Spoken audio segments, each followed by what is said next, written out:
நாம் பார்க்கக்கூடிய ஆசனம் அர்த்த பட்டாம்பூச்சி ஆசனம். இந்த ஆசனத்தை நமக்கு செய்து காண்பிப்பவர் நமது தெய்வீக சகோதரர் பிரம்மாகுமார் டாக்டர் செல்வம் அவர்கள். அரை பட்டாம்பூச்சி போஸ் செய்வது எப்படி? அடிப்படை நிலையில் உட்காரவும். வலது காலை மடக்கி வலது பாதத்தை இடது தொடையில் வசதியாக வைக்கவும். வளைந்த வலது முழங்காலின் மேல் வலது கையை வைக்கவும். இடது கையால் வலது பாதத்தின் விரல்களை பிடித்து கொள்ளுங்கள். இது தொடக்க நிலை.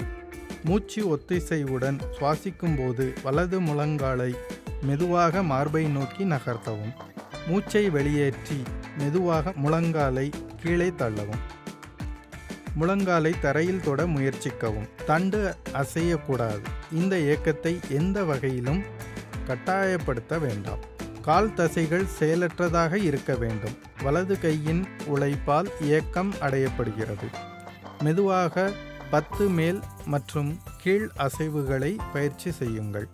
இதேபோல் மற்றொரு காலுக்கும் செய்யுங்கள்.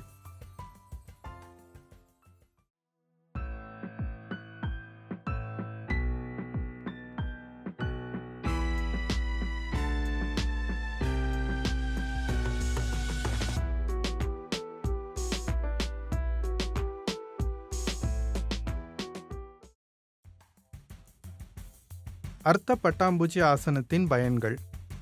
தியான போஸ்களுக்கு முழங்கால் மற்றும் இடுப்பு மூட்டுகளை தளர்த்துவதற்கான சிறந்த ஆயத்த பயிற்சி இதுவாகும். கால்களை ஊன்றி வசதியாக உட்கார முடியாதவர்கள் தினமும் காலை மாலை இருவேளைகளிலும் அர்த்த பட்டாம்பூச்சி ஆசனத்தை பயிற்சி செய்ய வேண்டும்.